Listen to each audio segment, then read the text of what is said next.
Como tercer punto, amados hermanos, vamos a ver qué implica esta invitación que hace Cristo Jesús cuando Él dice, venid a mí y bebed.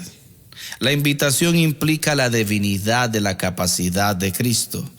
Como ya hemos dicho, implica su divinidad. No necesitamos extendernos en esto ahora. La invitación implica la capacidad total de dar las bendiciones necesarias a su pueblo. Si es realmente divino, nadie necesita dudar de su capacidad. Si promete dar, no debemos dudar de que Él puede. Porque dice en la palabra del Señor en Colosenses capítulo 2 verso 9, dice lo siguiente: porque en Él habita corporalmente toda la plenitud de la deidad. La voluntad de Cristo de otorgar bendiciones espirituales. Además, la invitación implica también su voluntad de otorgar el bien espiritual prometido. La promesa misma implica esto, amados hermanos, de la manera más perfecta, porque dice en su palabra, el que no escatimó ni a su propio Hijo, sino que lo entregó por todos nosotros, ¿cómo no nos dará también con Él todas las cosas? Eso lo encontramos en Romanos capítulo 8, verso 32. La garantía de recibir las bendiciones prometidas, las promesas, implican también, amados hermanos, que si vamos a Él a beber, recibiremos de Él también las bendiciones. Cuando nos invita a Él, no es para tentarnos, es para darnos bendiciones y darnos libertad. No es para despertar expectativas solo para decepcionarnos nuevamente y para condenar. No, Él nos invita a que nosotros vayamos a saciar nuestra sed que tenemos de nuestras almas. No es para que nos despida vacíos y confundidos, es para que seamos regenerados en su presencia y en su poder, sino para inducirnos a venir a disfrutar de las dichas de ser bendecidos. Y esto, por supuesto, implica la garantía más fuerte y rica que sí venimos con honestidad de corazón y con fe humilde, recibiremos las bendiciones prometidas. Como lo dice en su palabra, todo lo que el Padre me da vendrá a mí, y al que a mí viene no le echo fuera. Y eso lo encontramos en Juan capítulo 6, verso 37. La exclusividad de recibir las bendiciones que solo Cristo puede otorgarnos. Una vez más, debemos recibir estas bendiciones de Cristo y de nadie más. ¿Por qué? No debemos dudar de esas bendiciones. Sin duda, Él quiso enseñarnos esto con el mayor énfasis, que si alguien tiene sed de las aguas de vida, esa alma debía venir y acudir a Él y a nadie más que solo a Él para recibir esas aguas. Y también lo miramos en la palabra del Señor. Y como lo dice en la palabra del Señor, en ninguno otro hay salvación, porque no hay otro nombre bajo el cielo dado a los hombres en que podamos ser salvos.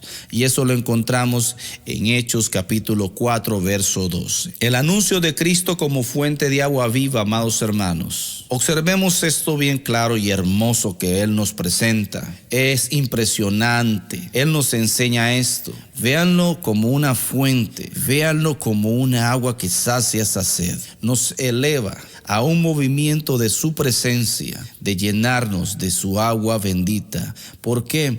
Porque esto nos da una precisión triunfal de avanzar lentamente hacia la victoria. Él espera hasta que el sacerdote, oiga bien, haya traído el vaso de oro con agua del estanque de Siloé y lo haya vertido al pie del altar. Permaneced en silencio hasta que se termine la ceremonia. Y entonces alzó su voz él mismo ante la nación reunida y clamó en voz alta: oh, para darnos a entender, pueblo de Israel, oh, todos los hijos de las promesas y convidados del Señor, si alguno tiene sed, venga a mí y beba. Conmigo están las aguas de la vida verdadera. El que cree en mí, como dice la Escritura, de su interior correrán ríos de agua viva. Eso es lo que nos dice en el texto que hoy estamos compartiendo.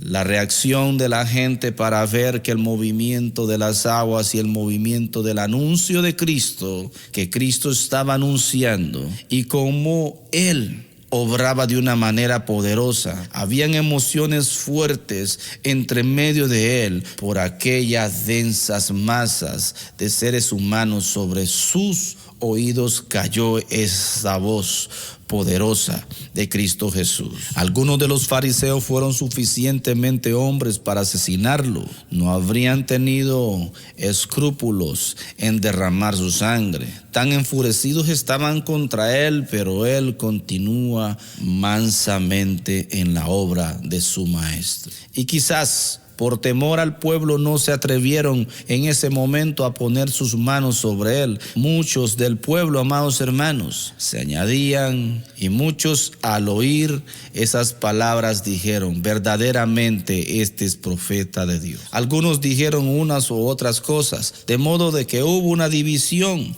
entre ellos, pero el Señor estaba sonando su voz para vida eterna. ¿Qué escena de prodigiosa excitación que produjo nuestro único y suficiente Salvador en este momento, cuando Él anunció que Él era las aguas de vida y Él era el que saciaba la sed del alma. Y a menudo miramos en el Evangelio en estos días, cuando se anuncia con demostración del Espíritu y del poder de Dios, que hay almas que están sedientas de las aguas de vida que brotan para vida eterna. Y como lo dice en la misma palabra, y había distinción entre las multitudes por causa de él. Y algunos de ellos querían prenderle, pero ninguno le echó mano. En resumen, amados hermanos y amados amigos, razonemos. ¿Por qué muchas personas no tienen sed de Dios? Es por falta de convicción de pecados. Muchos resisten también al Espíritu Santo y no se dejan convencer de sus pecados, lo que les impide sentir la necesidad de Dios, la falta de experiencia con Dios, de una expectativa diferente a lo humano. Algunos no han probado las aguas de vida, que es la verdadera comunión con Dios, por lo que no sienten un anhelo profundo por Él. Son tan ignorantes del lenguaje bíblico. Muchos no entienden los términos bíblicos como hambre y sed espiritual, porque nunca han experimentado un deseo tan intenso por Dios. Tienen una sed, pero sed de cosas terrenales. Al enfocarse en los placeres y los deseos del mundo, pierden la capacidad de anhelar a Dios. La sed de Dios como una bendición se presentó a Cristo Jesús, y eso es lo que hoy te presento. Tener sed de Dios es un estado mental celestial, no un estado mental terrenal.